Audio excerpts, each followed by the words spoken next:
Bob Ross has a Twitch. Guys, I don't know if you guys. I've got I don't know if you guys. now. Yeah, but I don't know if you guys have seen the Bob Ross documentary. But No. Bob Ross doesn't own anything that has Bob Ross's name on it. So whatever. He's live right now.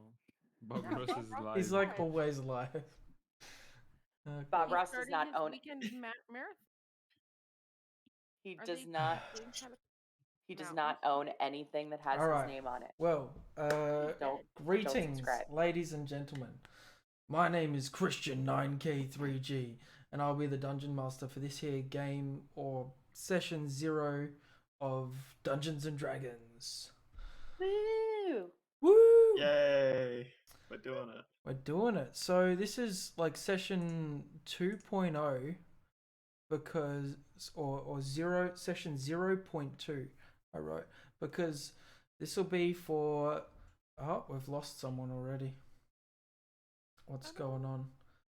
The layout. Lionheart. Oh god. Everyone's anyone else except me.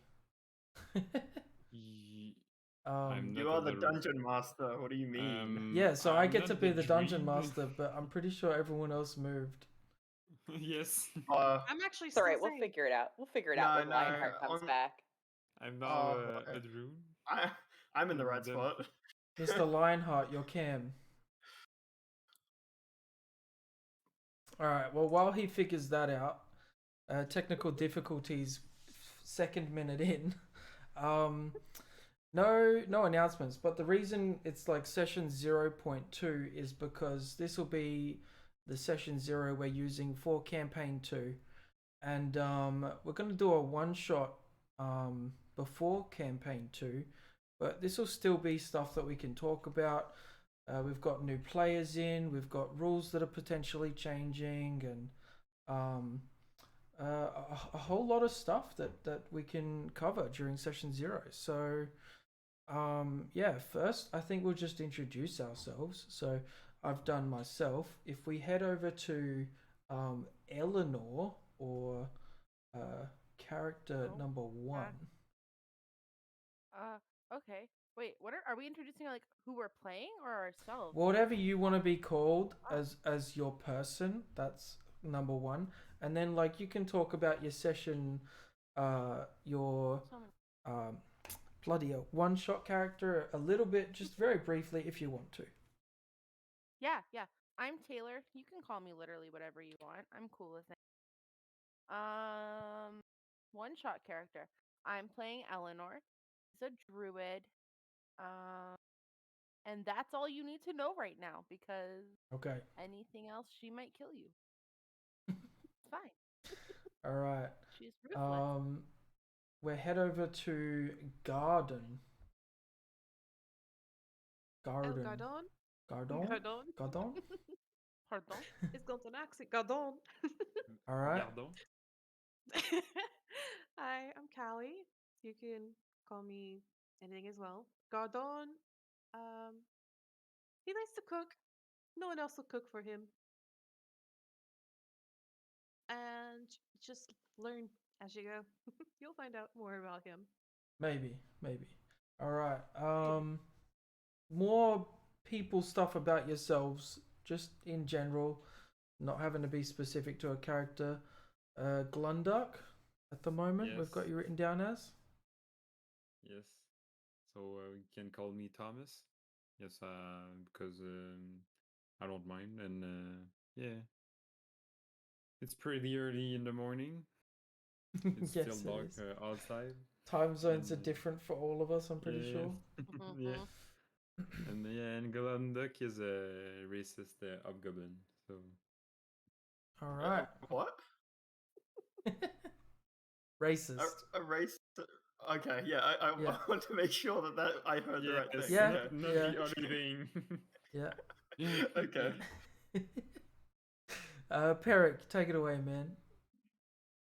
Hello, my name is Wombat. And I'm going to be playing. Most people just shorten it down to Wombat, because an actual Wombat is quite a mouthful.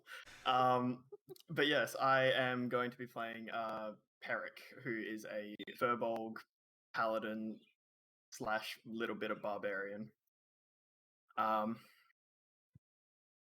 Yeah, it's exciting. It'll be fun. It'll be a hoot. Smudge.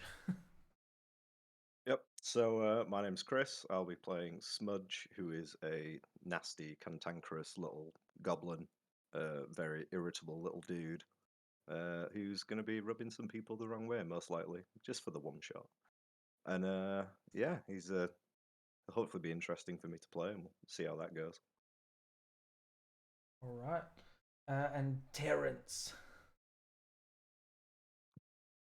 I don't know if that's how you want it to be pronounced, but That's just Terrence. Nico No. is what you go by otherwise? Oh, I didn't know if you were done talking. I was going to leave you space. So my name is Nico.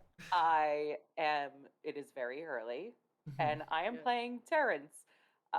Terrence is a bugbear barbarian, and a little bit about me is that all of my characters have weird voices.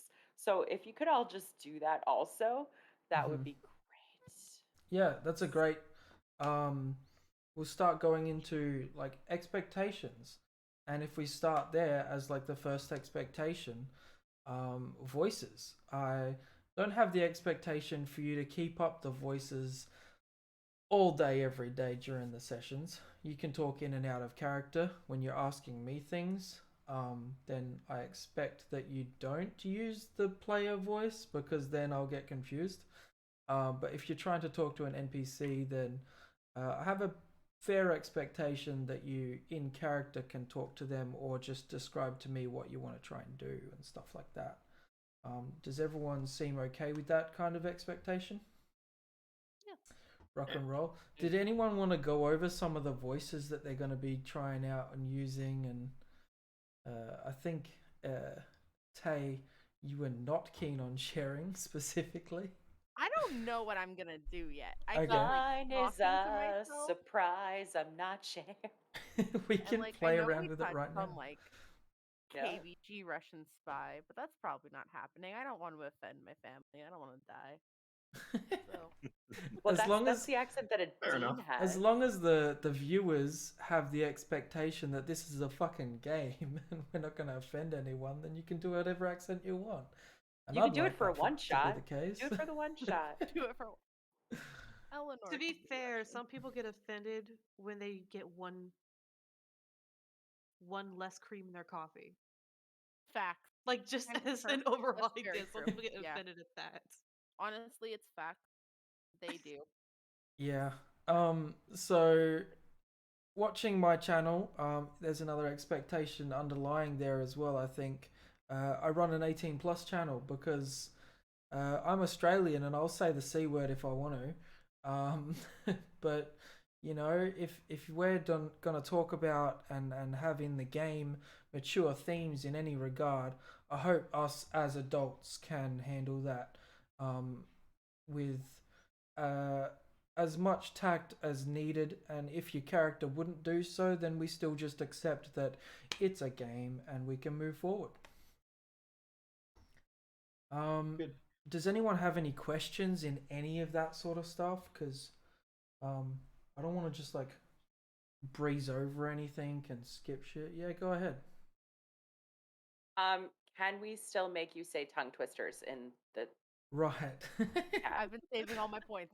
I've So calling back to session, I don't know, 14 or whatever it was when you first tried it out in campaign 1.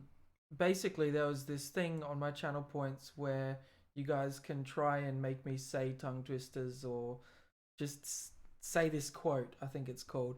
I had to change the channel point redemption because of you in campaign 1. Oh, man. So it's still there and it still is possible. But at certain times I will just not play ball, and I've had to change the thing to represent that. So I think it says something like, if it's a D&D game specifically, I may not be able to work it in. But to help you guys have fun with that channel point redemption, I'd say when we're in more comedic or less serious aspects of the game, I am more likely to be able to put more fun into the game that way. But when we've got like emotions coming into the game because of like horror themes, or if there's tense situations, or like communicating with the bad guys, it's probably just best if we have that moment as part of the story being a tense situation, if that makes sense. I probably didn't explain it the best and talked too long. I think it makes sense. Okay, cool. Anyone else? Who did someone change their nickname? Yeah. Oh, okay. Maybe just try to catch up. I'll redo the cameras while we're live. Oh god, does that mess things up? No, I got this. Everyone go in and change your name. It's not that bad right now. It's one person switching with the other. Okay, so yeah, anyone else want to talk about any other expectations at all?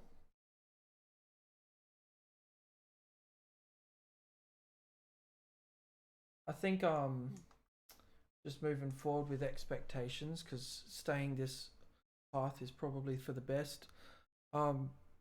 Expect the unexpected.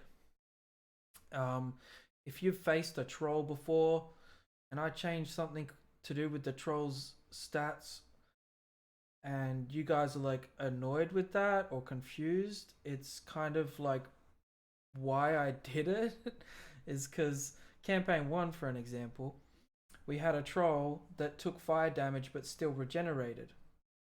Fire damage wasn't what needed to be done for the troll to not be able to regenerate. So there's certain things that might not be the norm.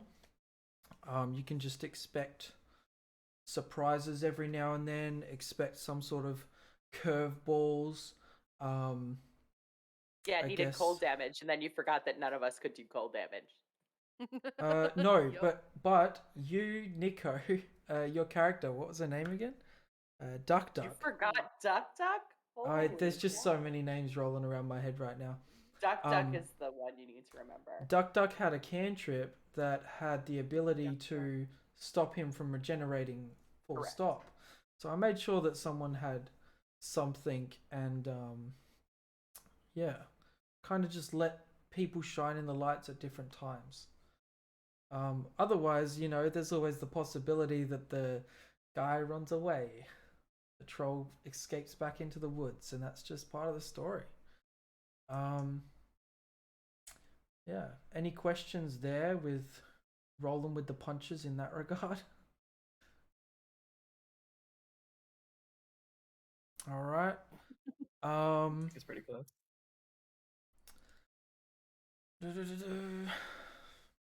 I think that's expectations fairly well covered.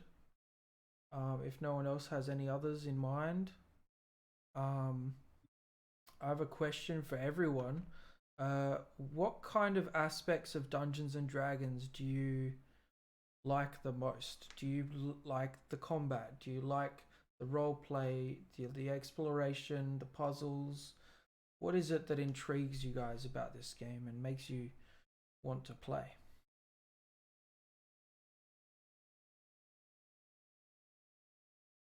I think, well, for me at least, it's pretty good mix of like the like adventuring stuff, like exploring and fighting, and it's also quite a lot more focused on role play and actual character stories and developing that sort of thing, and making it so that when you do hit those plot points, they actually have an impact for the players.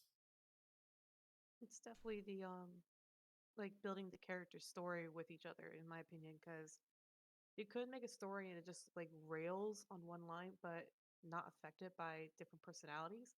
But being able to build that story based on everyone's interaction is really what I have enjoyed about D&D since I started playing recently. The combat's nice too, but for me, it's mostly the story. Mm-hmm. So for me, I love the combat, and this campaign will help me with my roleplay a little bit. I need to practice that. So, something that people can expect is someone here, not going to name names, I am, is using English as a second language. So, I just expect that the viewers are kind and courteous to someone who is still learning, but very capable and hoping to progress, right? Yeah, hoping to progress. Yeah, if they're very not nice, cool. You can always just kick their ass. I can time them out or ban them. Yeah. Put baby in the corner. Don't ban them before we can get their IP, though. Yeah. Oh, that's too much work. We'll send it's the not dogs. really that hard, actually. We'll send the dogs. So I'll put Chris on it. I've actually got a question in there because something about D&D that's not normally talked about is the entire aspect of my game streaming it. So with streaming it, like right now, for example, there's no music because streaming's hard and I've got lots of other stuff I'm doing right now. Just being a dungeon master's hard. Putting streaming on top is like just layers. So if I've got a couple of jobs that might be fitting for any of you guys to try and help out with in any way, that you'd be willing to take on to help the game move forward, would you guys be willing to help with those sort of things? Yeah, definitely. Yeah. So I think in campaign 1, mostly Pax, but sometimes Dalatash were helping with the music. Did anyone here want to try and help have music that the group can listen to that's going to fit the stream and also be like copyright free? I think I might know something. Yeah, I could probably outsource on that. Yeah. Brilliant.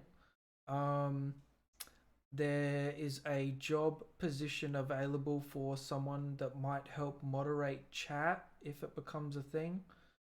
Can I trust any of y'all with that? I can also do that. No, I won't try and stack jobs up. That's hard to do when you're trying to pay attention to what's going on in the game. Like, would you want us just to handle it ourselves? Or would you want to bring it up to you since you're like the overall? Maybe we can all be in charge of the chat. Like whoever sees it deals with it. If you see anything bad in chat, maybe just like type it out. Little off melts is saying, "Oh, if I'm in the middle of like a really intense scene and I'm the moderator of a chat and somebody's in there being a dick." Yeah. No, definitely. I don't want it to take away from the game at all. But if it's like a secondary thing that you can do, sometimes it's helpful. I can do that. Because like my phone, for me personally, is like right in front of me, like at the face of the computer, underneath of all y'all. So I can just glance down and be like, "Anyone do something? No, good." Brilliant, thank you.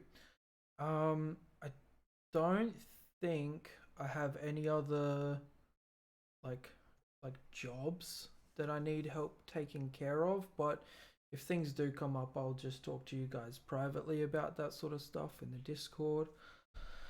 All right. Did anyone else want to talk about anything with regards to the streaming aspect of the game?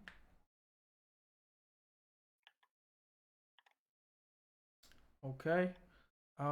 Next on my list of things to do is to cover the additional adventuring options, the kind of rules, talk about that with you guys, see if we're all happy with everything that's written in, those sort of things. So if we get started with that, there's some things that we've changed from campaign 1. So campaign 1 we had flanking, and in campaign 2 and this one shot, I've taken flanking out. Is everyone cool with that? All right. In campaign 1 we had a thing that I played around with called Npc Deaths. So I've got written down here that NPCs that are humanoids will get death saves unless you want to kill them. So you would have to specify to me that you're trying to end a life when dealing with someone that's humanoid. Humanoid not being the type in D&D, just the overall figure, like they're bipedal, human-looking creatures. So they're not a beast. Yeah. Got it. Are you asking our opinion on that, or just telling us? Yeah. No, like please give feedback with all this. I've actually got a question about death saves. Yeah, sure. Are we on the rule where the rule where the DM rolls death saves? No, I will have you guys roll death saves for yourselves. I seen a cool thing where you can roll the death save and you will see it and I will see it on Foundry, but none of the other players will see it. And I thought that added a little bit more suspense. How does everyone feel about that? I see Smudge making a face. That's pretty funny. You know, everyone's just like, "How are you doing?" Like, you're just dying. Help me! No words. You're unconscious, just like, and everyone's stressing you. That doesn't mean we have good poker faces, so I don't think that's necessarily a thing that we need to do. But it would be interesting for sure. But as far as the NPC, as far as the NPC, I will be. That's all I'm doing is watching each other's faces. What are you doing? What are you doing? Say it again to my face. Stop, mom, no, stop staring. Come here. Don't turn your cam off; it ruins stream. So yeah. So the thing with NPC death saving throws is if we're still doing the thing where if we kill people we go insane, then I definitely want them doing saving throws so we have a chance to undo something that we may not want to have done. Right. So that's the next rule we'll go over if it helps tie it in. Yes. Where is it? It's called horror. The DM can call for a charisma saving throw from characters when they experience or see something truly horrific. Now in campaign 1, that was a humanoid death. On a failed save, the character will gain some form of madness. The madness being short-term, long-term, lasting forever. You know, a bit of play there depending on what happened, how many times it's happened, all these kinds of things. What I've added to this is to have different characters have specific triggers for their insanity. So if your character, I don't know, hates dragons and you have to roll a horror save for dragons, you might gain some sort of madness that makes you just want to like freeze up in a ball and just lie prone and pretend the world doesn't exist. I don't know. But the idea of having more specific things, more specific madnesses for characters and those triggers for the rolls, I think is definitely going to be helpful instead of everyone just rolling for every humanoid death. Does that make sense? Yeah. And if we haven't covered any of those things, please just DM me or we'll have a chat sometime and talk about some options. And yeah, we'll leave that rule in there then if everyone's cool with that. Could make for some fun times. I did like it in campaign 1. I don't know about y'all, but alright. The next rule I've got written down is slow natural healing. So this is the big one, right? Characters don't regain hit points at the end of a long rest. Instead, a character can spend hit die to heal at the end of a long rest, and then regain hit die for reaching a long rest. That's what it was in campaign 1. But in campaign 2, what I'm thinking of changing there is just the slight bit at the end where it says at the end of a long rest you regain all your hit die. What would happen at the end of a long rest normally is you'd recover half your hit die. So is everyone cool with that? Any questions? That depends on how long you want this campaign to be. Yeah. And I will say that about the insanity thing too. Dead serious. Yeah. How long do you want this campaign to be? Because if you're making us go insane and killing us, then it's going to be a very short campaign. I'd consider campaign 1 a very short campaign, and okay, two then I would people be got careful about madnesses. removing healing options. It's Yeah, not removing, it's bringing it back to what it was standardized Yeah, as. so we would get That was the boosted all healing our option. hit die back. We wouldn't get only half. All right, so you Right, guys. but you can only spend it on a long rest. No, you can spend it on a short rest. Oh, okay. I misunderstood. So you get all as many hit points as you can have. But it's a depleting resource instead of it being a daily resource that's just completely full. The issue I think we'll find there is starting off at lower levels, because obviously when you're level 1, you only get half back, so I assume it would still be 1. But then you get to level 2, it's still 1. So you get to 3, it's still 1. Good question.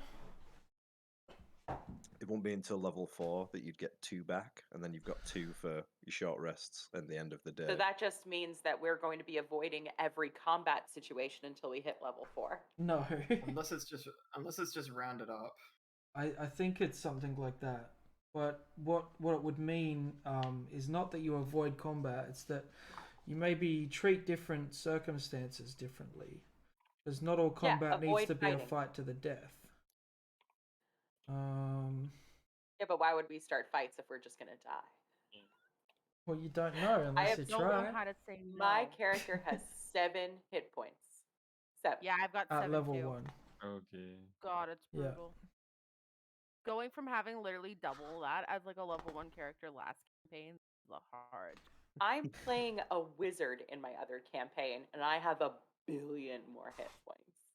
Lucky you. I'm playing a wizard, and I've got. It's not a lot. Yeah, if you got them babysitting people. If you got them all back at the end of a long rest, I feel like it would work that way, like you said in the campaign 1. Okay, so you're like voting for it to be. Oh, do you want to get half? Right. No, campaign 1 you got all of them. Did we? It's all a blur. Okay. I mean, I'm trying to find very rarely using more than 2. Yeah, that's also because there was like 2 very dedicated healers the entire time. Yeah. You also weren't level 1. Yeah, we were. 2. You started at level 1. Well, not when it ended. Oh yeah, no, when it ended, I was level 4. Yeah. Okay, slow natural healing in the DMG. Characters don't regain hit points at the end of a long rest. Instead, a character can spend hit die to heal at the end of a long rest, just as with a short rest.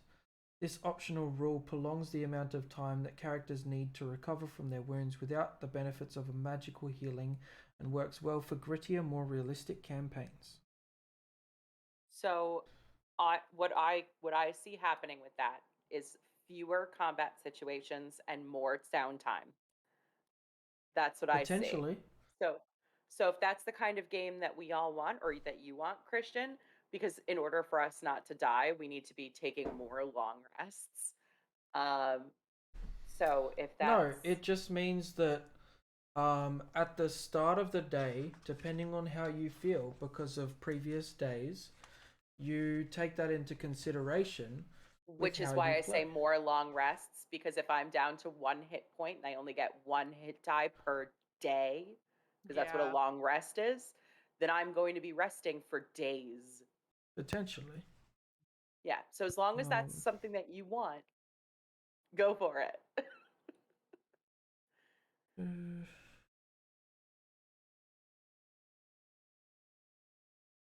Hello, phantom person that just appeared in the back of somebody's camera. I missed it, fuck. You really are watching. Yeah, that was my husband.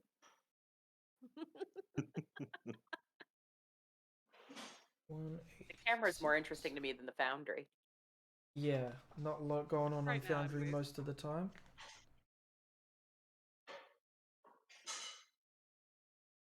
Is someone doing dishes? Yeah, that'd be my husband. Do you mind if I step away for like 1 minute? Don't turn off your camera. Yeah, I was gonna say that's fine. Just don't turn off the camera. You can't see anything, anyways. Yeah. 180. So many pages in these books. Okay.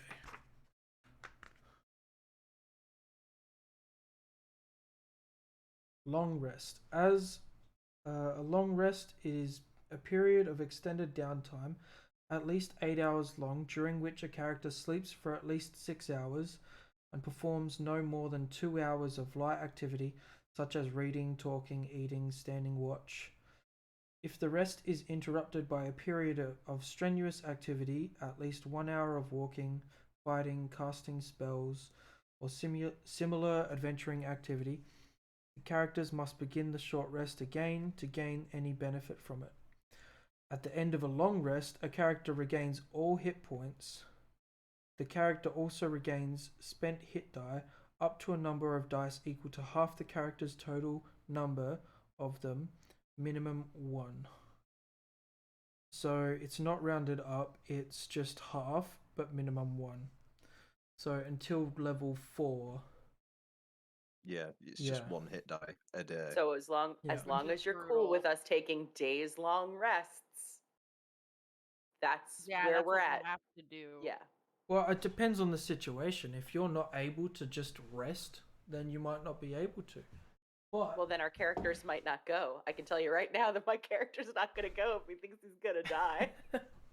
Well, those are sort of the... I'll just sit out those sessions. Those are sort of the dilemmas that a dungeon master puts forward. Sure. What your characters do, you can talk with the group and whatnot, but how's everyone feel with what I've got written down for slow natural healing at this point? I'm fine with that as long as people are cool with taking days long rests. Yeah, I think it's gonna... Sounds interesting. Yeah. Based on, I mean, it definitely is more realistic. Let me ask Tay, in campaign 1, how often did you feel like it was that big a deal? I didn't experience it being a problem because I had 2 healers who would continuously pump every single spell slot they had to keep me between them and whatever was going to rip them apart. Right. So I don't think I have a fair expectation. Now that I'm not playing a barbarian and I'm playing a wizard, I definitely think it's going to be a struggle just to keep us and keep story moving and interesting and like keep people wanting to watch, because it's just going to get dull if we just keep having long rests and reading books and stuff. So like from a watching standpoint, I think it's not such a great idea. Like I would look for something else to watch. I'd get bored personally. Okay. But from a player standpoint, I'll try anything once. So we've got kind of 3 people leaning towards leaving it the way it was in campaign 1. And that's like half the group already. So I'll probably just leave it the way it was in campaign 1. And at the end of a long rest, we will regain all of your hit die. I feel like that's a good balance, and all right, because the slow natural healing is a cool thing to look at. There's still more coming. Oh yeah, and especially like if we're keeping Grievous Wounds, like I think it plays like a nice balance. Like any more than that could get. Yeah, and I don't know what our party comp is, but like right. We did have 2 very, at least at the end, I had 2 very dedicated healers. Yeah. So.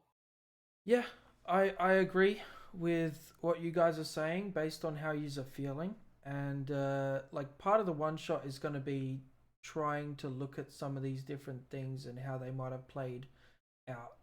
But if we need to discuss any of these rules during the campaign and change any of them, we can. It's not like set in stone. This is just what we're talking about before we start. All right. The next one written down is Healer's Kit Dependency.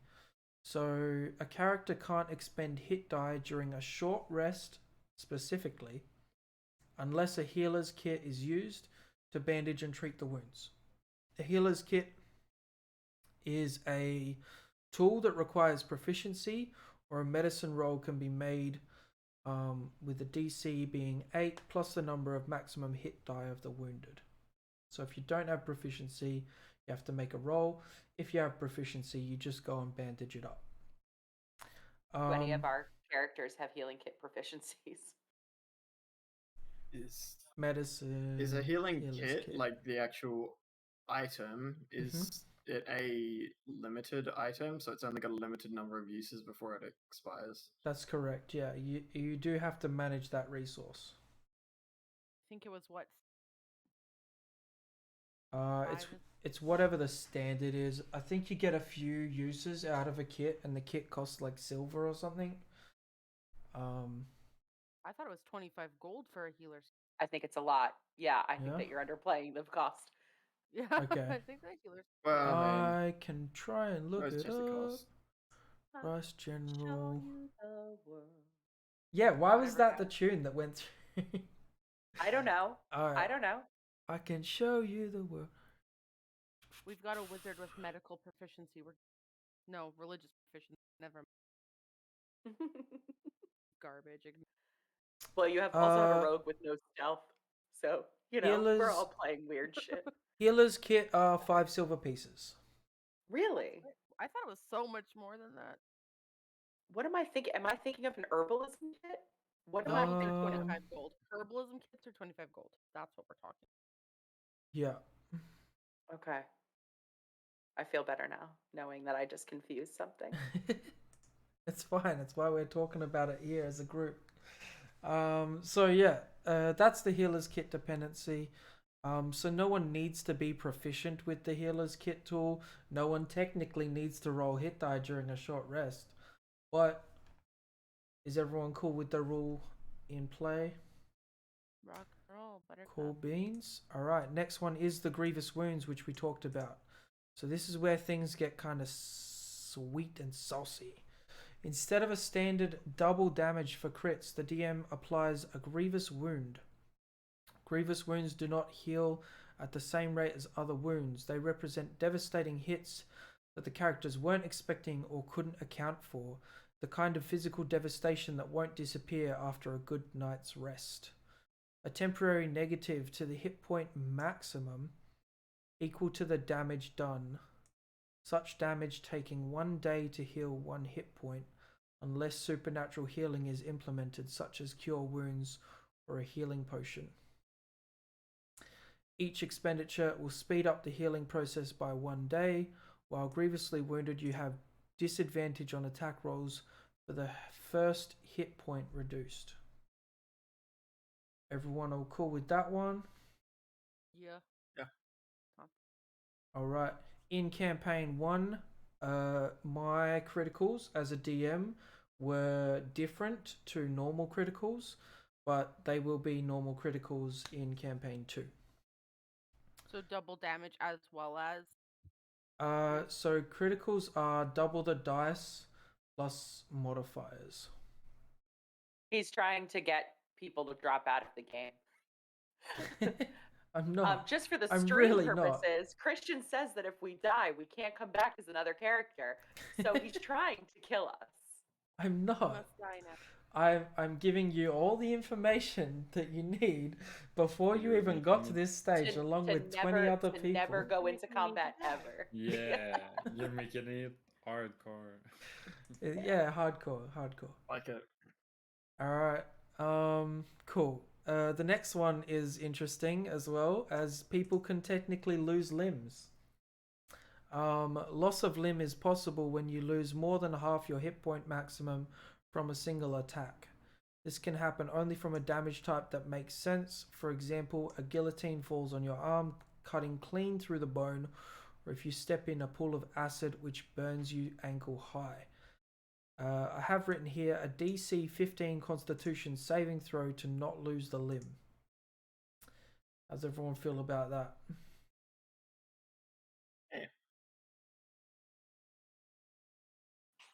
Could do without it. We're gonna lose limbs, everybody. Yeah, if you want this campaign to go, if you want this campaign to go for a long time, you need to curate some of the deadliness of the rules. Because and like the game ending things, like losing an arm, you're not going at the shoulder, you're not going adventuring anymore. You're done. If you are at 1 HP and you just get like 1 hit dice of healing, you will be always under half HP, so you will always lose limbs. Depends on what you're fighting against. Yes, but you see what I mean. Sorry, what were you saying, Bumble? Oh. I was saying it kind of sounds like you're saying that if we say have a max hit point of 10 and then we get hit for 5+ damage at that hit, then we can lose a limb. But at the same time, I would also say like lower the DC if you want to keep that to like 12 or something, because 15 is kind of like a really small portion. And a bone is hard to cut through. Also, if I lost an arm at level 1, I don't want to play anymore. Yeah, I can say that right now. Let me just put some ease at you, Nico. I didn't throw this rule at anyone until level 4, and he didn't lose the arm. He knew of magical regeneration possible, and you know the world isn't made to kill you. The world is made to be scarier at times.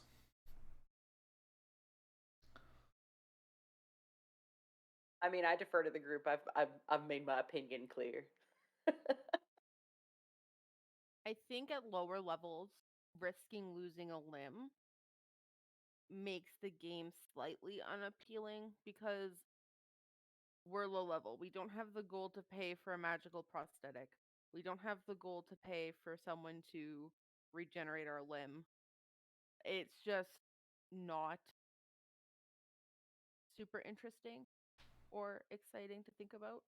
Maybe at like higher levels, like past a certain level threshold, sure, because then we can do something about it. Right. But if we're little level ones, and based off of I got campaign 1, 10 gold in my pocket. and based off of campaign 1, no one lost a limb, and we got up to level 5. The possibility but you for said them that you to didn't have implement that until level 4. Yeah. So they were taking more than half their hit points, but it didn't happen. You didn't implement it until level 4. I didn't implement the loss of limb. I just implemented like damaged limbs. So why don't we call it that? Well, I mean, if I call it damaged limbs and you lose a limb, then you'd be sad. But if I call it loss of limb and you damage a limb, you're like, oh, cool, that could have been worse. All right. If you Semantics. Want to keep it for low levels, lower the DC. Okay, so if I write like DC 10 until level 10, and then DC 15 from then onwards. Nadine has like an 85% chance of rolling below a 15 on a con check. Con save? Right now. Yeah. What did you do? That's where my dump stat is. My dump stat is con. Yeah. So he's just going to be yeah, a quadruple amputee by level 2. We'll carry him, don't worry. No, thanks. like I said, I don't plan on amputating anyone level 1. There's no way I'm doing that first session in. Thank you. But like later on, as things become more scary or interesting and unique, and especially if you guys make like multiple poor decisions in a row, these kind of rules can come up a bit more punishingly. That's a different story. Right. Never. Yeah. Making poor decisions is. I've never. I like that as like a. Come on, guys. as a deterrent. Right. More than I like that as a story mechanic. Because as a story mechanic, I think it's debilitating. I mean, if we do that as well, say you did multiple dumb ideas early level, and so by level 6, you already got one amputated arm or a wrist, then increase the DC to kind of, yeah, I think against increase, decision. yeah. Are you unhappy with the DC 10 until level 10? No, I'm No, saying if but, like- someone gets their arm cut off at like level 6, increase Yeah. the DC on them. So that way when they roll again, they have to like say roll a 12 plus. And then the second time they get amputated, a 14 plus. Stuff like that. Oh, see, I would do it okay. the reverse. So what you're If they saying, lose an arm, I would give them an 8. so what you're Jeez. saying is that if they've lost an arm before, it's hard to lose that arm again. No, that was No, the it's easier. opposite. Yeah. It's easier. But I would go in the opposite direction, like what you just said, Christian, which is that like if you've already got one amputated limb, you've only got 3 to lose. So I would go lower actually. So like anyway, It's harder to defend yourself, but I think just leaving it based on level is simpler, along with all the other rules. So let's say that it's just we're gonna move on from it. Yeah. I don't like it. You're like, I made a character that's low con, and I don't want to play him anymore. Yeah. And it's the same thing for the frightened state, because like my dumb stat is charisma. On my that's for the madness roll. And we'd have to talk about like triggers and madness and that sort of stuff. But his trigger is having to make a con save. Tear us apart. I'm balancing this stuff out so that you have weaknesses as characters, because not every adventurer is supposed to be a god. So having a wisdom save for the next one, which is fear, which is just to become frightened for a minute.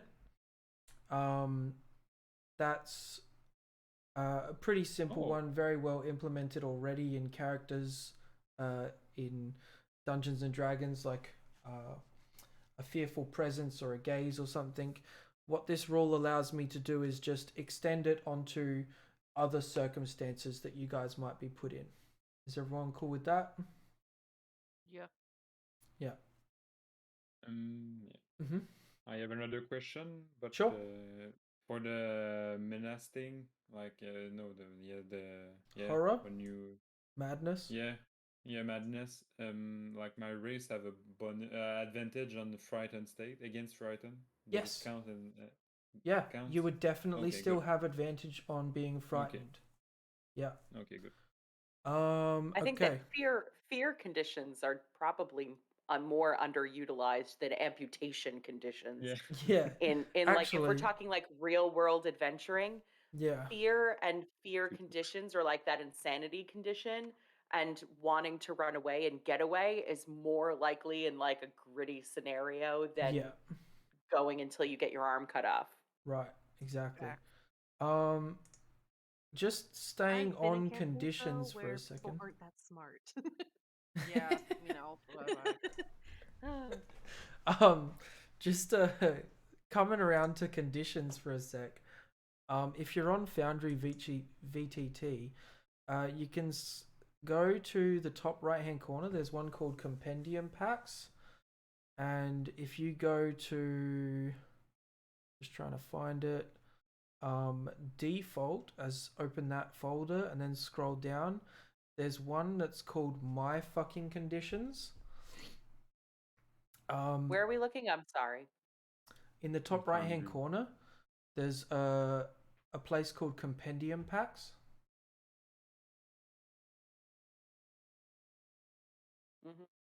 And then if you go into the default folder,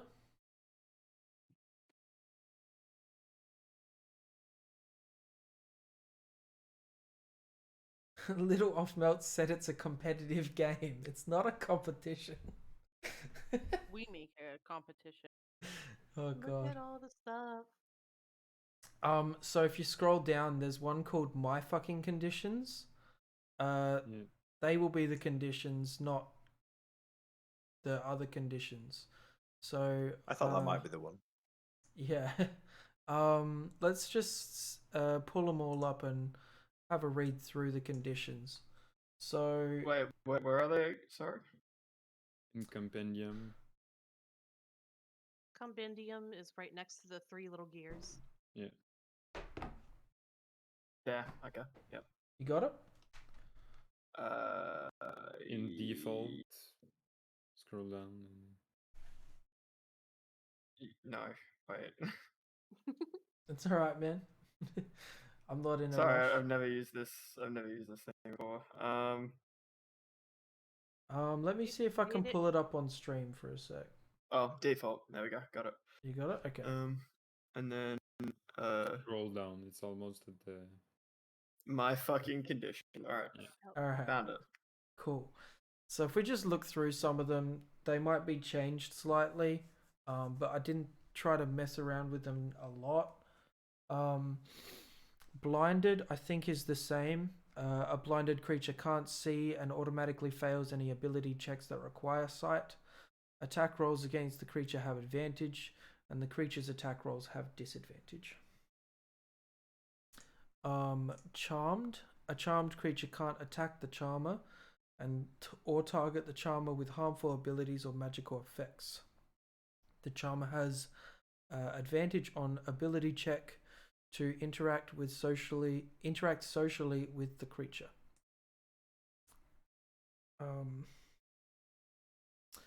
Concentrating. That's like concentrating on a spell. The only difference I'd put in here is, I think, just in the player's handbook already. If you try and do things while you're concentrating that would otherwise take your concentration, you just might have to make a concentration check. Deafened. Now this one I think is slightly different. So, written on my DM sheet here, a deafened creature can't hear and automatically fails any ability check that requires hearing. I've got an extra one written in on deafened saying casting a spell that requires verbal components will require a concentration check. Everyone cool with that? Because when you're deaf, it's hard to hear what you're saying properly. So if it's got a verbal component to a spell and you need to enunciate that correctly, you just need to concentrate. Everyone's cool with that one? Yeah. Right. Exhaustion. This is where things become pretty obvious in a grittier settings. Level 1 exhaustion, you have disability on ability checks, not disability, disadvantage on ability checks. Level 2, you also become half speed. Level 3, you gain disadvantage on attack rolls and saving throws. Level 4, your hit point maximum is halved. Level 5, your speed is reduced to 0, and if you get 6 levels of exhaustion, you die. Frightened. The only thing I've changed in here is the fear roll. The creature can't willingly move closer to the source of its fear. Actually, is that different? No. Yeah, no, that's the same. That's standard. I wanted to make sure. Okay, grappled. Grappled creature's speed becomes 0. It can't benefit from any bonus to its speed. The grappler can attempt to move the grappled with a contested strength athletics check, and if they succeed, they can move up to half of their movement. So that's like if you're dragging someone. Condition ends if the grappler is incapacitated. The condition also ends if an effect removes the grappled creature from the reach of the grappler or grappling effect, such as when a creature is held away by a Thunderwave spell. Incapacitated is all same. Invisible, same. Paralyzed.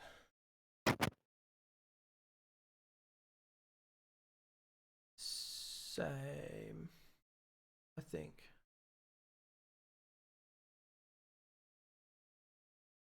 Okay. Any attack that hits a creature is a critical hit if the attacker is within 5 feet of the creature. That counts for ranged attacks as well. Fourth snake. So Yes, we are playing D&D. Sorry, which one were we looking? That was Paralyzed. No. Paralyzed. Okay, so if it hit. If it hit, it's a critical.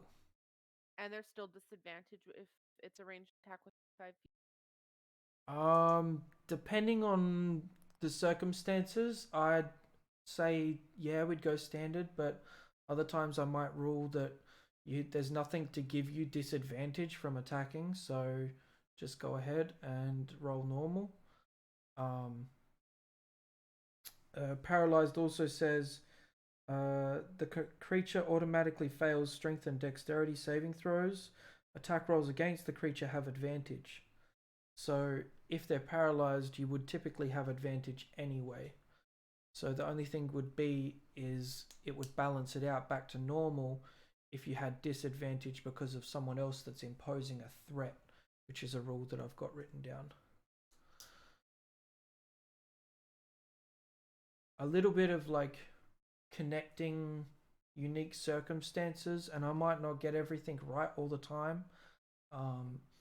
Another expectation, I guess, is that whatever I rule at the time, unless it's a quick fix, like 1 sentence, 2 sentences, we kind of just roll with that and then talk to me after the session about any mistakes I've made or other players or situations and whatnot. So I'm a pretty cool guy. I try and like listen to you guys on the spot, but with a bigger party, I do want to also try and keep things moving. What happened to Cams? You can just tell us if you need us. Right? Like, man, so mean to us. Wait, what happened? Oh, so Nico is the DM now. Yeah, everybody take out your dice. We're just gonna start the game. Did it like kick me? So no more. Did it kick me? What happened? I don't know. You just left. We assumed you needed us. You were talking. I did not leave. All right. Sorry about that, everyone. But why is everything mixed up now? You ruined it. Did someone else change their nickname? Yeah, that was me. Oh no. God. Okay. You shouldn't have left. There. Now it's chaos. I'll go here. You can go back down there. And I'll fix it again.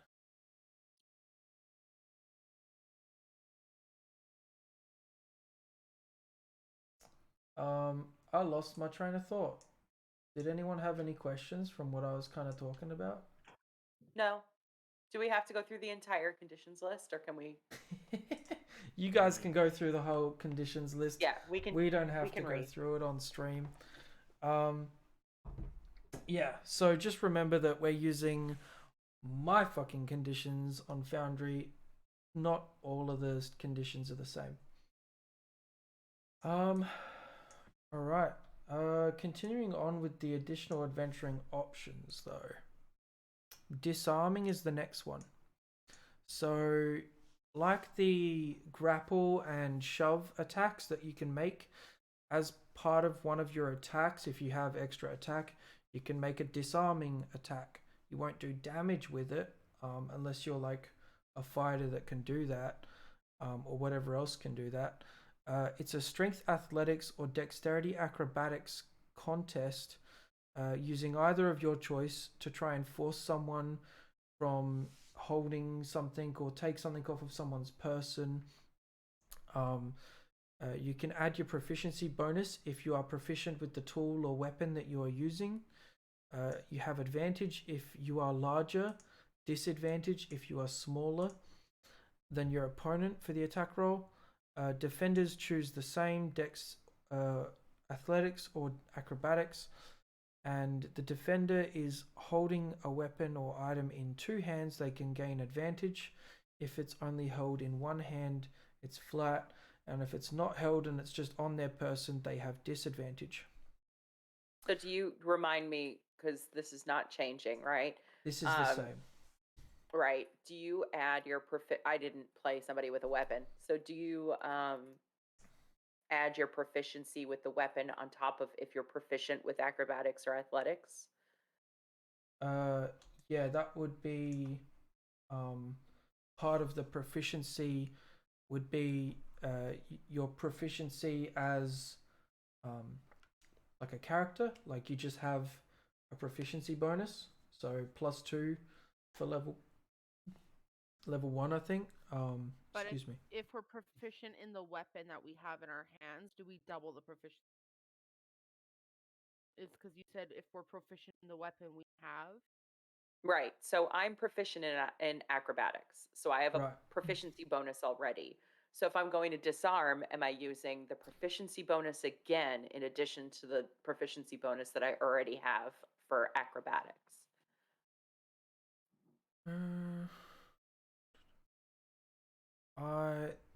Let me reread it again in my head for a sec. Sure.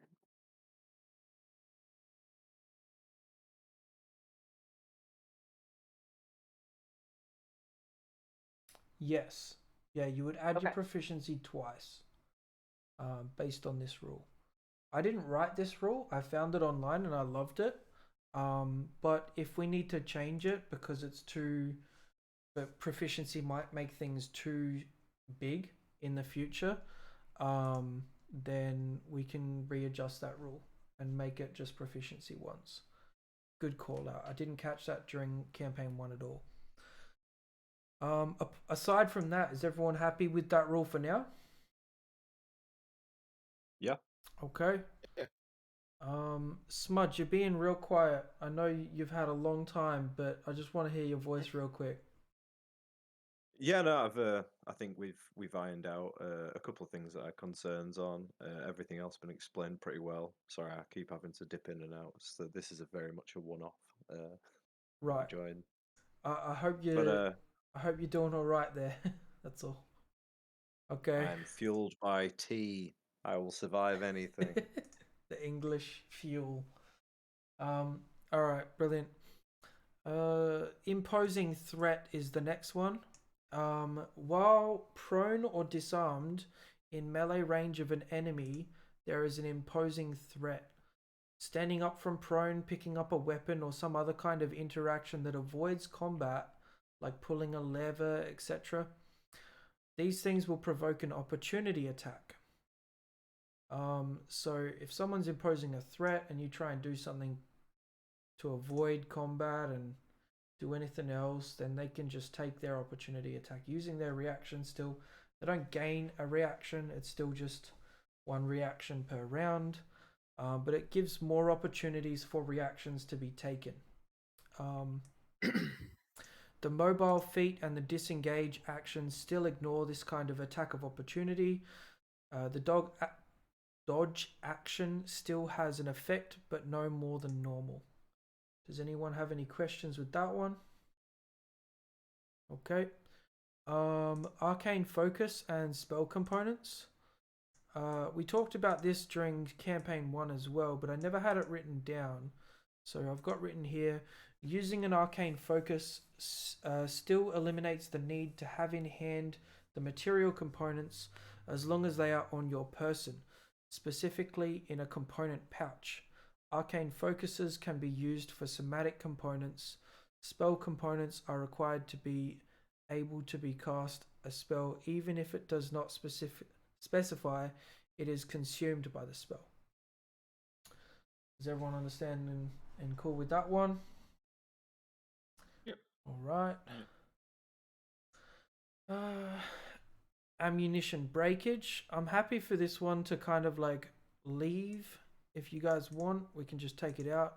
But we've got written down here, ammunition breaks after 2 uses always, but on a d20 roll of 11 to 20, you can get a second use.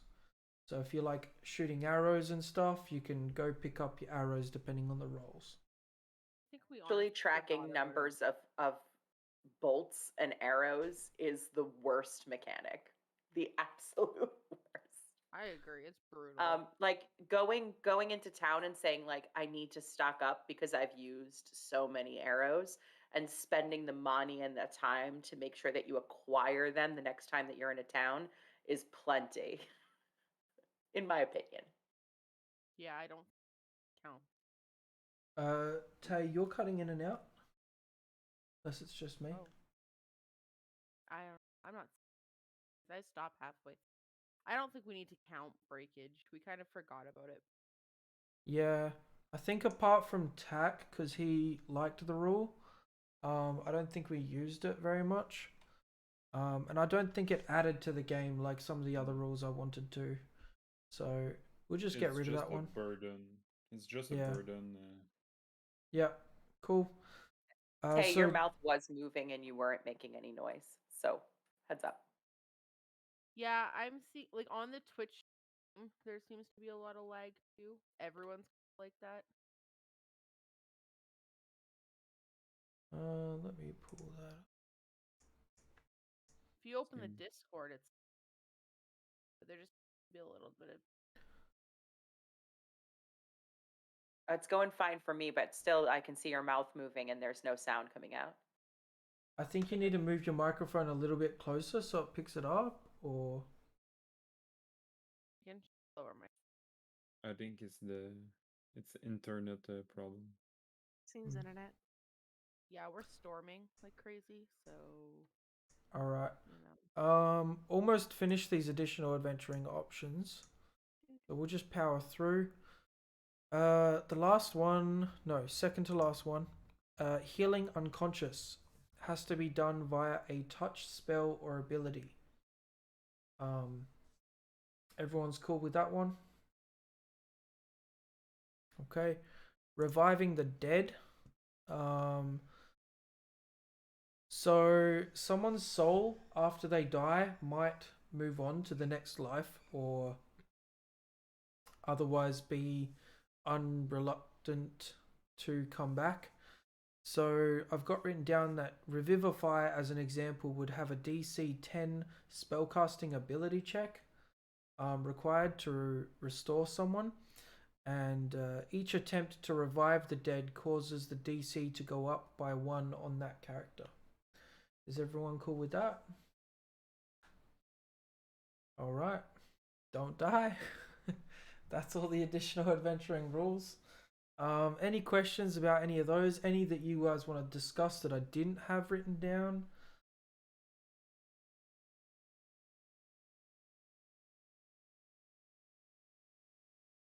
Sweet silence. Alright. I think that's everything. No, I did have one other question. So if we talk about the campaign and the one shot real quick, just to get a brief idea of what you guys are potentially in for and like what you guys might be up for. The one shot is in a snowy mountain city that's a very darker kind of city, and we've talked about that briefly. That's how you guys have managed to make your character choices. And you guys are all going to be part of a guild, working together for a mission in the one shot. Some of you may or may not know each other, or no, you'd all know each other. Some of you may have bonds, friendships. Some of you might like butt heads. Any of those kind of dynamics you guys want to talk about for the one shot? And then we can talk about the campaign same afterwards.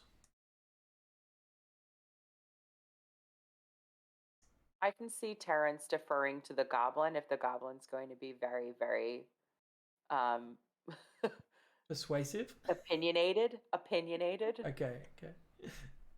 I can see him deferring to the stronger personalities in the group. So whoever is the strongest personality is, in his mind, the leader. Go ahead, love. Okay, so me, I don't like elves, like really not. Oh god, I think my audio's just fucked up. So no way. Okay, so you guys are talking, and stream can hear you guys, but I can't hear you guys for like another like 170 seconds. Oh boy. Fuck, I hate when this happens. Alright. I don't even know. Take it away. An elf, but I'm not an elf. It's fine. It's like you can hate me all you want. No, so I don't like elves, but because you're not a full elf, you're another thing with it. I'm technically dead. I accept you. Like, good. I get to live. And I don't. You guys are just having a laugh. You guys aren't doing anything about what we're supposed to be talking about. I can see it on your faces. Yeah, we're talking Maybe I'm wrong. About how I'm dead. I'll find out. Yeah, we're talking about elves. Yeah, I'm a little bit of I'm a little bit of a racist against elf and honestly, gnomes. So here for it. Fuck the elves. Honestly. Gardon, he's just, I don't know how to explain it. Well, actually, I do. No one could cook besides him. So basically, he'd probably be like, if you're trying to do something, he'd be like, fuck off, let me do this, because you don't know how to do shit, right? And that's really him. Like, anything that involves food, he'd be like, hey, I need to go get this, you're coming with me, whether you like it or not. And that's kind of just him. So I have a feeling that he also bosses Terry around too. He's gonna look at this little goblin and be like, what are you fucking looking at me for? We got shit to do. Come on. And then there's gonna be Terry towering over literally everybody. Just for fun, we only have like one good person in the group. Do we have in the one shot? Is only one of us like good aligned? Who's the good person? Yeah. Is it you? Because you're paladin? Oh no. Oh, okay. No. Okay. We're all taking our chance to be absolutely terrible people right now. Well, I'm not evil. I'm just chaotic neutral. Yeah, my character isn't evil. 55 seconds.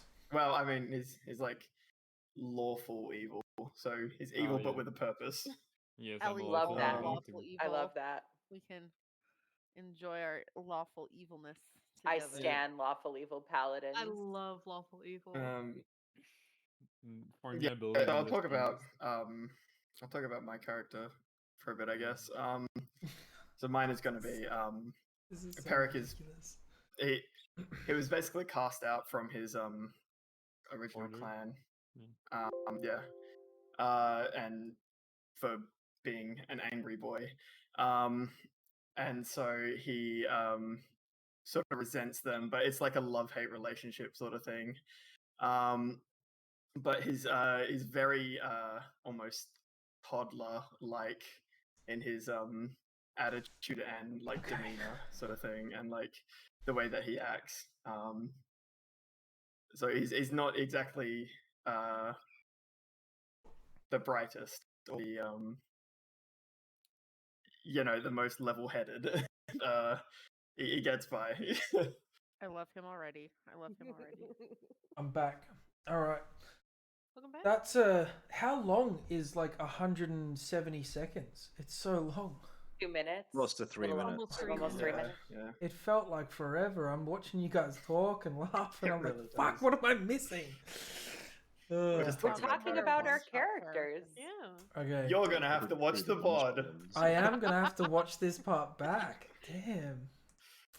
All right. Sorry if I interrupted. I didn't think you guys were talking about anything. I thought you guys were just making jokes about me. Wow. We Thanks, did for a little Christian. But we were creating the bond in the group. That thing from the video game comes up. Like, your party will remember that. So what did I miss? Smudge and Terrence, are you guys gonna get along? We haven't gotten Smudge yet. Oh, somebody lost their camera. They're back. I think from what you said, Terrence might be an interesting kind of character to maybe manipulate a little bit, maybe poke him in the right direction. He's a very nasty little goblin dude, which is going to be interesting playing because I've never played like a nasty character. We sat there like wincing as a player, like, "Oh no, don't burn that personal life." Oh, he did it anyway. Oh, I am playing all my dump stats are never the thing that like is the character's dump stats. So my dump stat is charisma. He's actually not stupid. but he's not a leader. So he's a follower. He's a follower boy. Support everybody. Yeah, he's got friends and he wants to make sure that they're safe. I'm back. Hey, welcome back. I don't know what this was, but I did it. Oh. Let chaos reign, guys. Let chaos reign. That was a lot of circle jerk looking stuff, like some bukkake action going on you over there. It literally was though. Like, have you not seen that part of campaign 2 Critical Role? I don't watch the videos. I just I know it won't make sense. You literally have like Sam and Marisha and Laura just like they're doing their face. It's fantastic. And they're laughing at each other because they're all like, "No, don't do that," and then everyone does it. To the point where there's like a t-shirt you guys, for it now. My parrot has a big cloth over her cage, and like I just saw this little eye behind it. What's she doing? Oh god. Yeah. I see you. So if my parrot starts screaming, I apologize. But yeah, she just decided that she's gonna be like, "Hey, what's up?" Good morning. Yeah, she's here. All right, so Smudge and Terrence are gonna be buddies to some degree. Well, I think that Terry is everybody's lackey. Like he's just the guy that you send along to be the guy who picks things up and puts things down. So would you say in the guild, Terrence is kind of just like trying to be friends with everyone, or on everyone's good side? Not even friends. Just trying to like, I'll help. Yeah, that's it. He doesn't need friends. He just wants to help. There might be a couple of characters like kind of doing little power plays or things, and just like not inadvertently, but for Terry. Yeah, I think that he's not stupid, so it's not like he's just doing whatever he's told to do, but he also doesn't want to make waves and wants to stay like on the DL.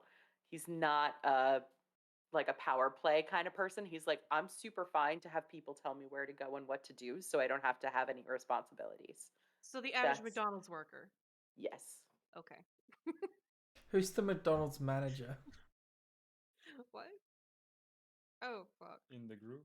In the group, who's the McDonald's manager in the group? It'd probably be Gordon if you want to go by cooking standards, because my man's like he's only on to cook this fucking right. But in terms of survival, it's Glenduk. So the ranger, wisdom until coming you're through. Hungry. And for my race, wisdom is supposed to be my dumb stat. My dumb stat. I have you made it your no. Okay. So you're a smart ranger, is that right? Yes, I think yes. Oh. Yeah, I'm a smart and beefy ranger. Okay. He's a hobgoblin as well, isn't he? Yeah. So I have a bonus in Constitution and intelligence. Yeah. That'd be interesting because my guy's a little goblin, so might be like, oh shit. Yeah, you're supposed to be my slave. Now. You talking about voices earlier as well. I realised that I made him old, so I've got to think of an old cantankerous voice for this like gnarly goblin, which is going to be interesting. But we can be coming from the same village if you want as much. Oh, it would make some sense. Yeah, that's what I'm saying. Like you guys could have some sort of pre-existing relations between you guys, like coming into this guild, or maybe you joined at different times and you've developed some sort of relationship. I took a liking into a Smudge when he was a slave, so I enslaved him. Because he's got long ears, but he's short, so that's fine. Just bides his time. Oh, I like that voice. Keep it. Keep it. I'm not doing Terry's yet. Pokes the bear. All right. And Peric, you're kind of this loner with the being a furbolg in this place. Yeah. All right. So I spoke to the others for a little bit about my character. Yeah. I can't go over it again if you want to hear it. Just bullet point. Real quick. Yeah, so very sort of childlike, in like the way that he acts and thinks, but also has a sort of love-hate relationship with his clan, which exiled him. Okay. So, yeah, just sort of plodding along in the town. Yeah. City. Yeah. And Gardon. They are this like chef in the guild, not cooking for everyone, probably not cooking for anyone. I don't know. Tell me about their standing. Gardon will cook it anytime he feels like, because he's not on a set schedule of anybody. If they're hungry, cool. If they're not hungry, whatever. He's making the food and they can deal with it. All right. And for him, really, he joined because he saw a guild as a way of getting rare ingredients, because he's always trying to cook up something new. Like, I wonder if I could make dragon's flesh into a stew. Yeah. So he would be the one to be like, okay, let's see, I want to go get this ingredient. You, and you. Come with me. We're going to go get it. That's Gardon. I think I will be a good friend with Gardon because I will hunt for him. Food. I'll eat his food. What is Gardon? He's a fire genasi. Oh, right. So yes. And he's a warlock, and he worships Poseidon because you need water to boil to cook most of the time.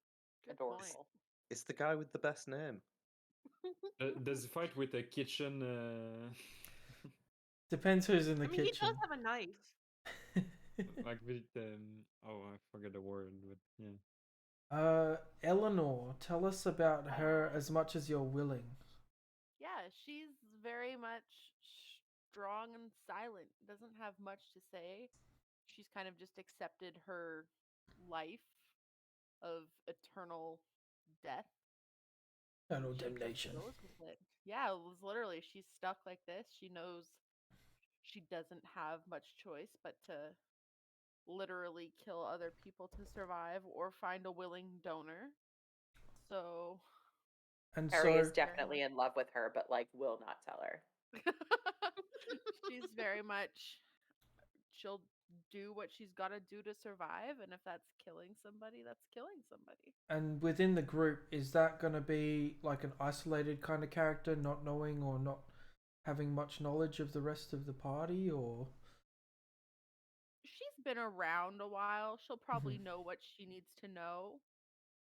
There's probably a lot of rumors about like her lineage and what she is and what she does, but it's up to others how they feel about seeing death from time to time for someone else to survive. Gardon may have come up to her a few times with like a dish based off of blood, like, here, try this. Yeah, she's very much a blood diet. Every vampire picks out everything else, drinks the soup. Literally, though. He'd blend it into a smoothie, like, here, try this. Literally, like, yeah. From like the Mushies end of the all over Twilight again. movie, when they're like the end of the last Twilight movies, when they're like filling Kristen Stewart up like smoothie cups of blood. That's just literally Eleanor's MO. All right. With some alcohol. Cool. White Claw and blood. So it's my life motto, guys. Do you guys have any questions about the setting, the place, or anything else to do with the one shot? The guild that we're in, was it like did it have a specific kind of genre, or was it just like an adventuring guild? Or I couldn't remember if it was like a particular one. Let me have a look. The guild is called Frigid Pact, and it's just pretty general. They look after the city. They look after individuals who have enough money to procure their services, and they're not like city guard by any means, but if something specific comes up where they need someone more powerful than just a general guard, they're definitely around for those sort of things. Okay.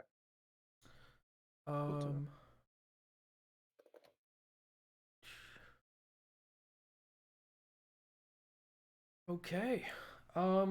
Moving on to the campaign, you guys would have different characters written underneath your names and cams on the screen, but you guys know a little bit about what you guys want to do there. So if you guys want to talk about that, we can.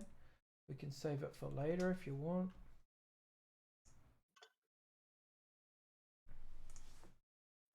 We want to talk about it right after we just talked about our one-shot characters and get completely confused.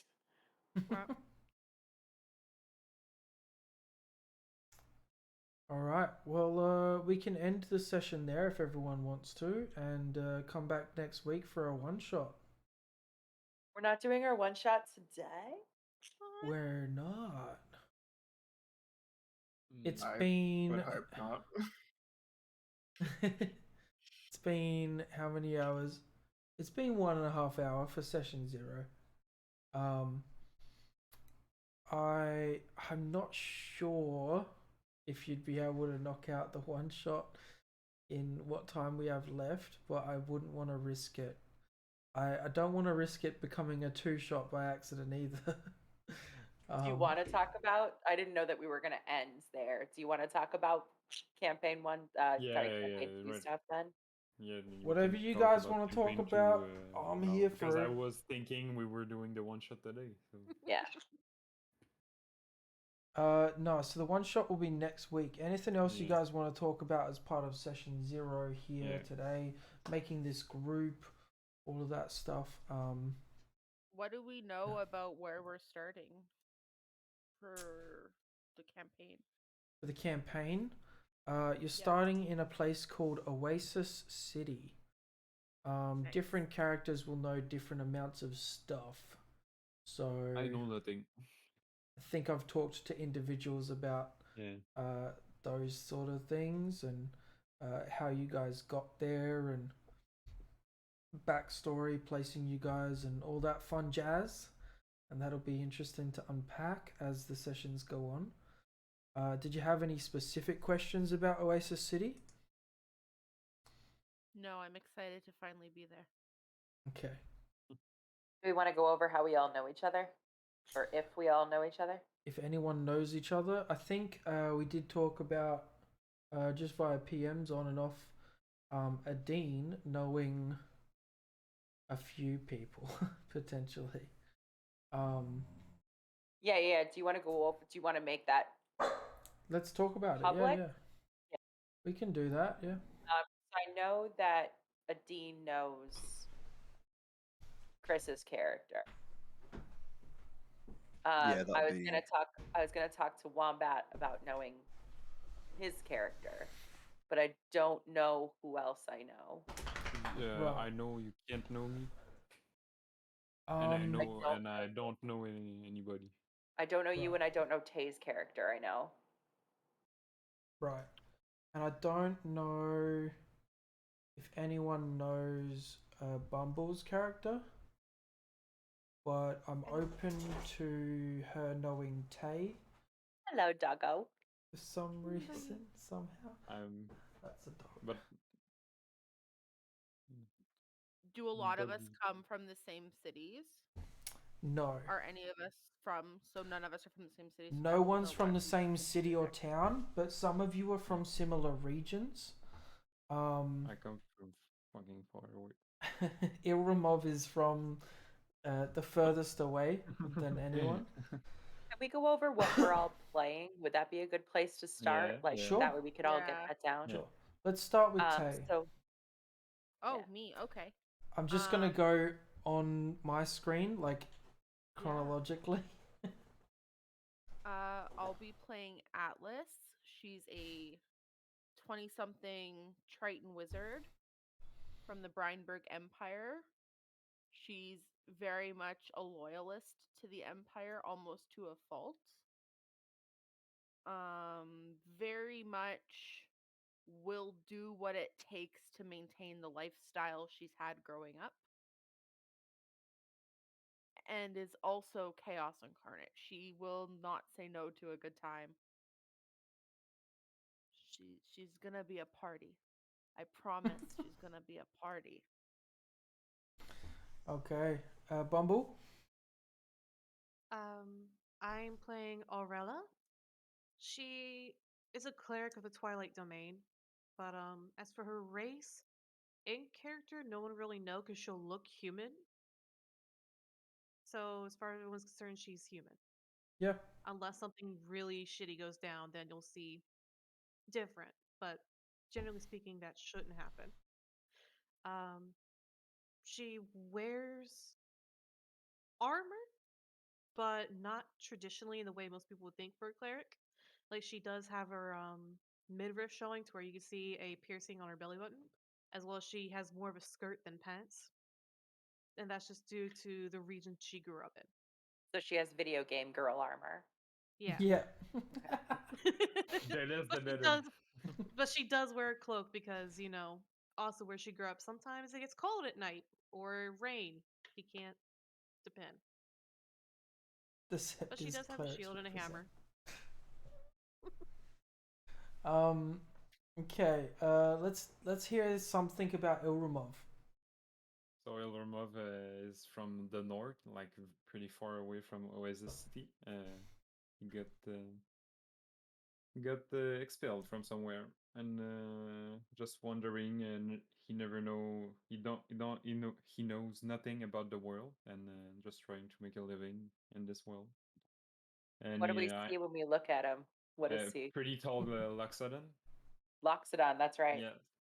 And no armor, just a trunk, just a just a backpack and a robe.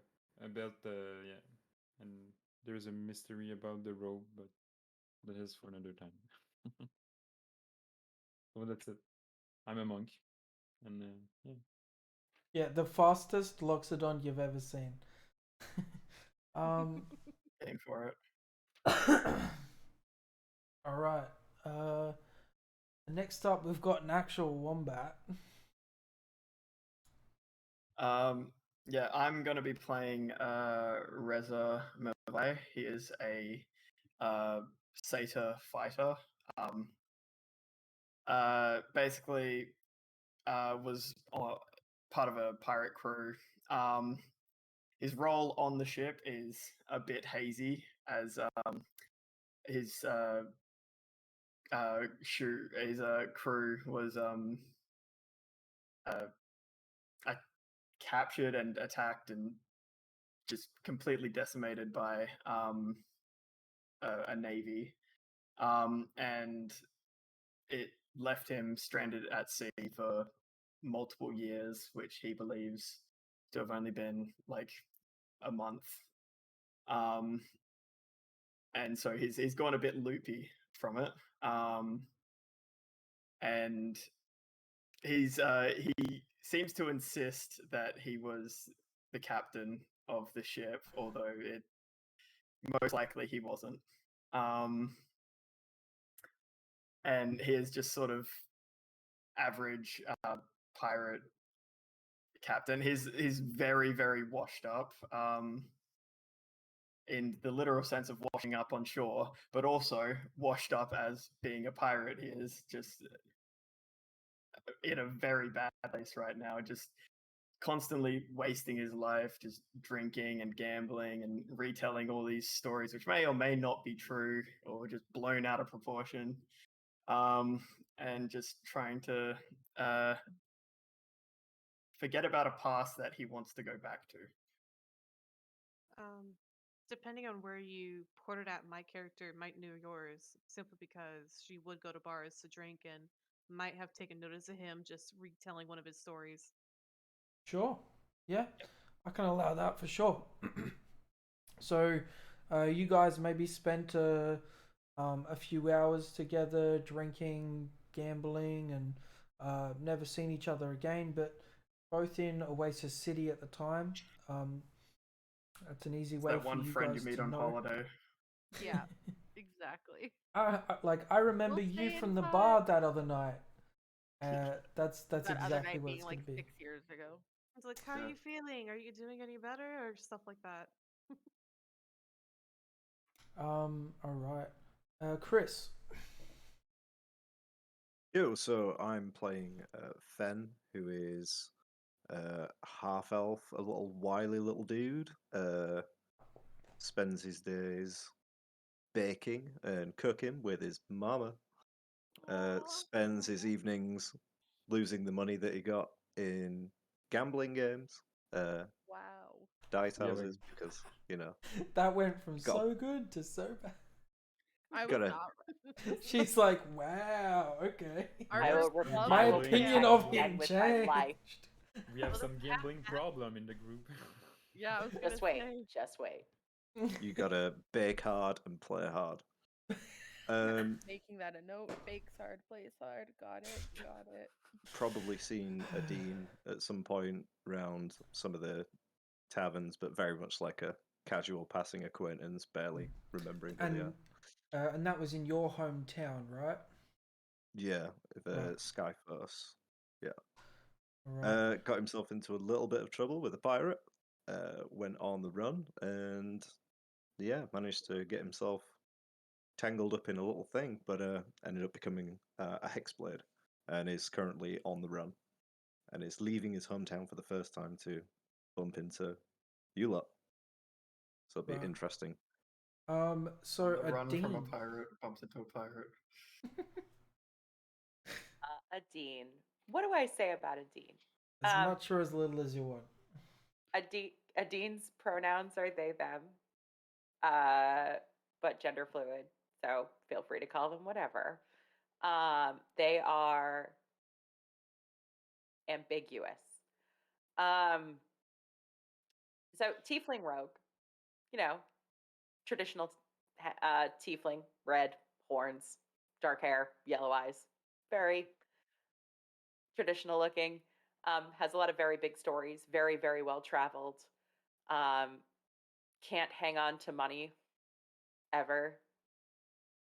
So bars, gambling establishments, brothels, very, very regular at those kinds of establishments. Doesn't really talk about their hometown. Won't really talk about where they're from, but they did spend a lot of time in, is it Metropolis? What is it called? Yep. It's Metropolis. So did spend a lot of time in Metropolis. So kind of refers to that as their kind of home base. And they're just a free spirit, going around drinking and having a good time, living the high life. All right. With all Which of is that, why I was curious if any of the pirate experienced people would be people that I'd have a background with. Right, at this stage, no. All right, so it's just the only person that I know is Then. I think you'd know Fen. And how do you spell that it. name? Fenn. Fen. Right. So with those things covered, I think I've got one other question about campaign 2. How much of all of the campaign do you want to revolve around different things? Is kind of my idea. So whether it's you guys having to spend time traveling in different ways, whether it's on the seas or on land or potentially even in the sky, whether it's diving through dungeons or trying to talk to people, and then there's all of the off stuff that might happen with just like making money, side quest, story arcs for the characters, all those sort of things. How much time do you guys want to spend doing those different percentages?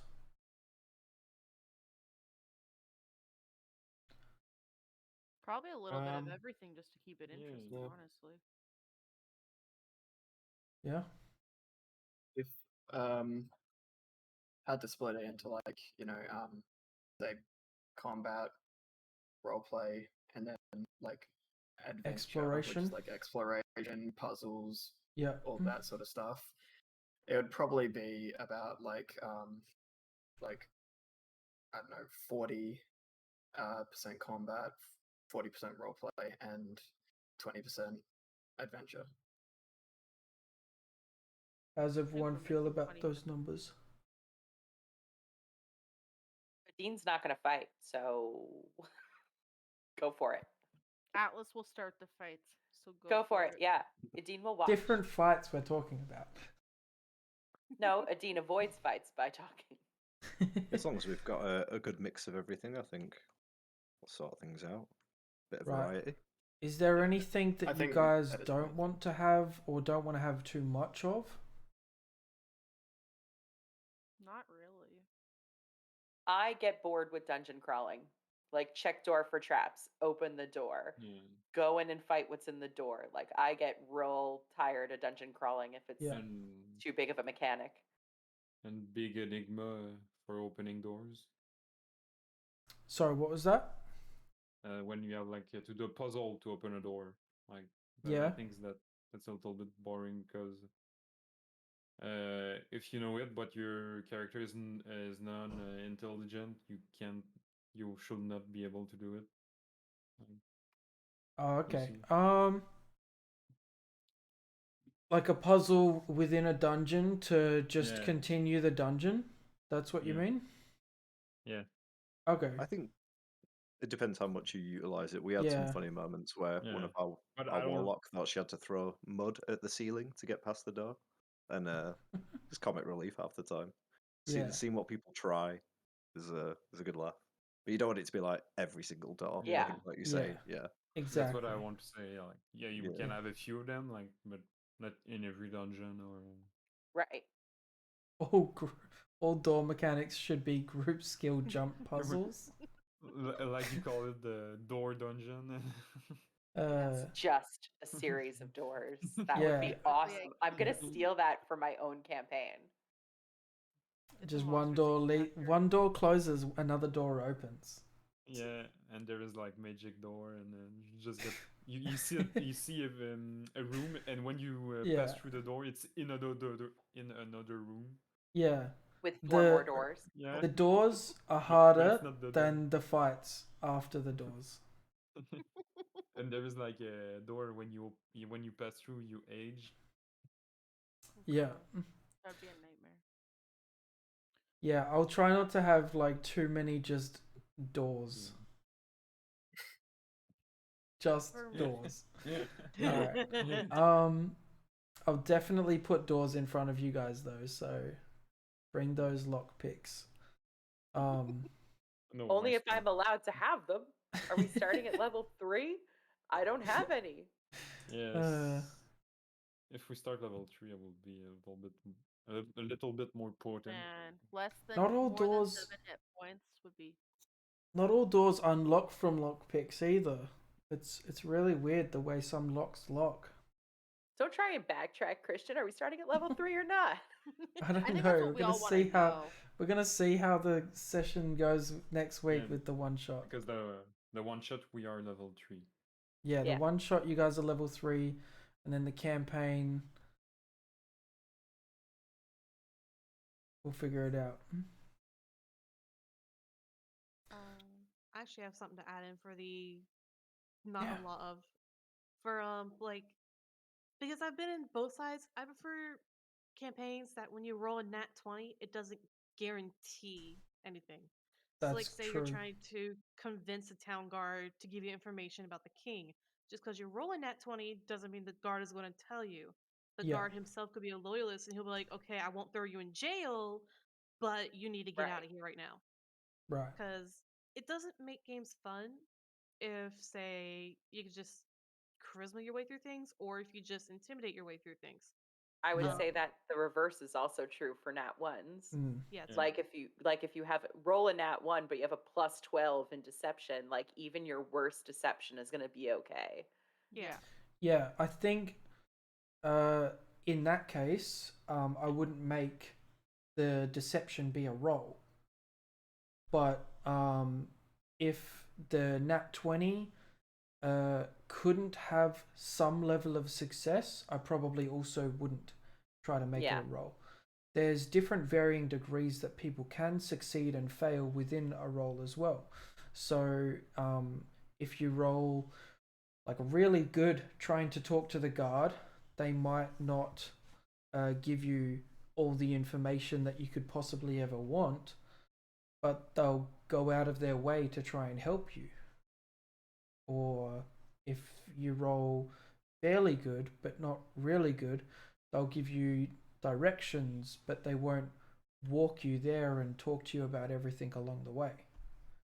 So yeah, definitely having skill checks that aren't possible for rolls as well is something that I've got in mind. So some magic phenomenons of the world, depending on your level and proficiency and all those different things, you might not even be able to roll, if that makes sense.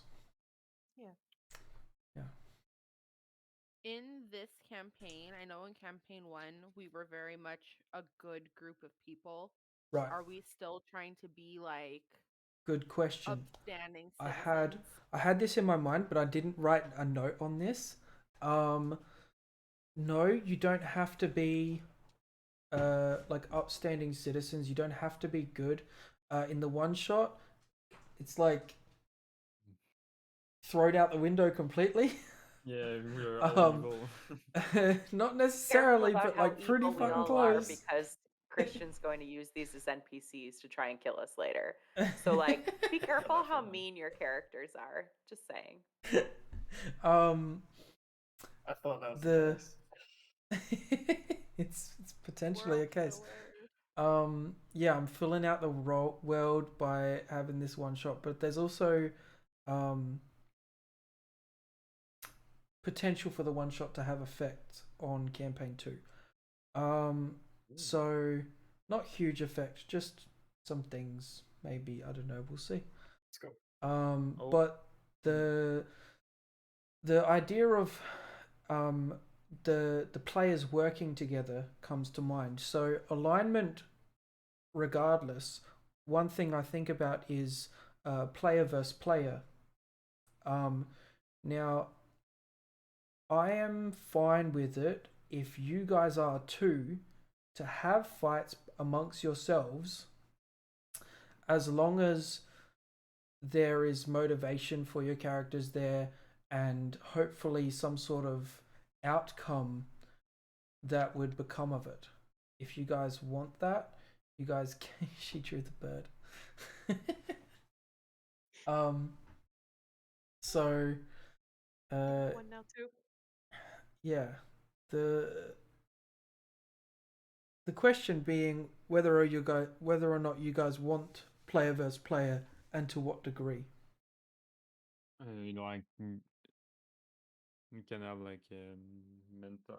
How do I say this? But like we can have a divergent point of view on the world, and like different. Yeah, different. We can be different and just don't want the same thing. Yeah, so if you're much more interesting. If your characters have opposing views on what should happen next, or what could be done, or like what has happened already, and you guys want to fight about it, I'd say the furthest I'd allow you to do that is until someone is unconscious. Okay. I would not allow players to kill players. Yeah. That is too far for me. And if someone dies because of saving throws, because someone's unconscious as well, that's just gonna like mess up the campaign. So yeah, can I just say that if you're having somebody who fights the party like on the regular, then you made a bad character. Yeah. Right. If it's regular, it's definitely going to be something that becomes a problem with players instead of a problem between characters, and then I'd have to try and have a talk with them. Yeah, D&D is a cooperative game. Please do not try to be the asshole all of the time. Yeah, all the Don't be a time. murder hobo. I have another thing to say. Maybe that no one in the group know me, but to facilitate my integration, maybe someone know the monastery I was in. Yeah. Would that be something that would have gone up, or travelers who would go up the mountain, Christian? No, it's a fair bit further north than you. Okay. I'd say if anyone who has proficiency for the campaign in history. I need to check. I might. Think me? I don't. Nope. Campaign. Oh yeah, I know that monastery. I looted that place once. No. You I have it in history. Just so you know. I just drove a pirate ship into a mountain. That's the thinking we need, guys. Pirate ships are not limited to the land. Sea. They're not limited to the sea. A land ship, I love it. They're limited to the knowledge that they have access to. So. Oh, I got history. I've got history also. And Wombat, did you say your character did or didn't have it? I don't. No, okay. I thought I might have, but no, that's a different character. Right. So yeah, I'd say the girls would probably know the monastery exists, whether or not you know how much, where exactly it is, and that it depends, and we'd have like in-game roles potentially. It's like but I also have a proficiency in religion since it's a monastery. Would it also benefit since I have history and religion? How much do you think Ilramov cares about religion? Sweet fuck all. Okay. It's self-improving. Probably not. Yeah. It's more like oh my god, are you philosophy? A fucking life coach? Are you? Philosophy. Oh my god, the trope we didn't know we needed. A life coach. He's the life coach. Team. Yeah. I support a life coach in the party. 150%. We need one. We all need it. Yeah. Like, this isn't in your best interest. Can we bunch of pirates? The thing is that I'm a hermit, so I don't know anything about the world. So a terrible life coach. But you sound good. Oh my god. You know a lot because of reading, but you don't know anything because of experience. Yeah. Book smart, not street smart. Completely, like 100%. All right. That's gonna be fun. And I'm still a little bit naive about with some people, like people, places, things. Yeah. Cannot wait. It sounds like a good swindling target. Yep. Just saying. All right. Cool. Anything else anyone wants to talk about? This is Rocket, by the way. Hello, Bird. Perfect. The burb. And she has been so good and so quiet. I'm going to give her so many grapes. She's going to be so happy. I have Charlie right there. Oh. I want to. Can't see. Can you get Charlie? Yeah. Charlie's a cat, so Charlie's going to do whatever the fuck Charlie wants to do. Facts.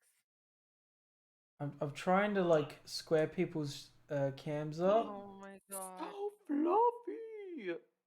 Oh, look at the kitty. Just a shadow. It's so hard. Yeah. It's so hard to see. Yeah.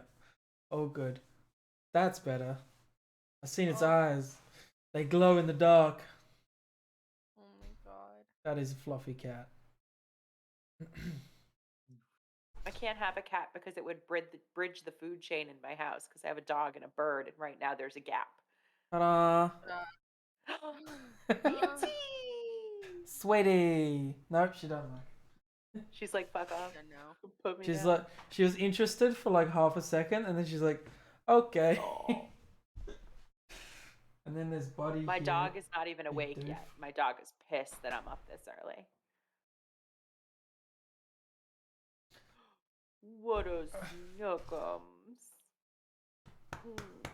Hello, Bobby. What a sweet baby. Hello, Bobby.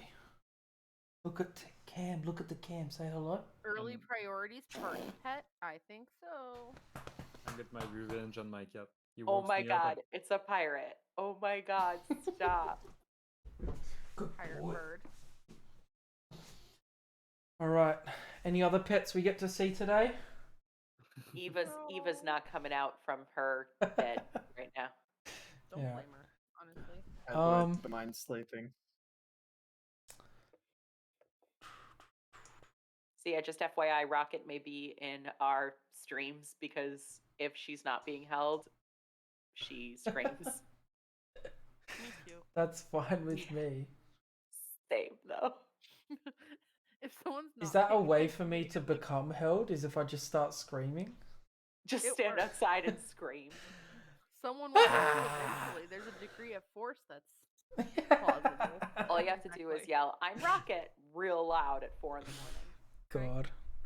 Alright, well, if there's nothing else anyone wants to talk about for the one shot or the campaign at this stage, we can end the stream here. You guys feel free to hang out in chat, but I reckon that Go to might be bed. it. Go back to sleep. I Yeah. might go back to sleep. Mhm. Yeah. I got Very work in the fair. morning. Yeah. I'm just gonna go take some coffee. How late are we normally gonna go, Christian? 3 to 4 hours, like normal. That's fair. That's fair. So I'll be in bed by 8 a.m. Perfect. Yeah, perfect. I have a 10-month-old, and that's usually when she wakes up, so perfect. Yeah. No thank you. It's gonna be work, D&D, sleep, D&D. You get to have all the sleep returned back to you when they turn 12. When they sleep for 12 hours a day. So don't worry, I it's coming wish in I 12 could more sleep How years. for good 12 is hours sleep? a day. I don't That's know a what lot that's of like time. anymore.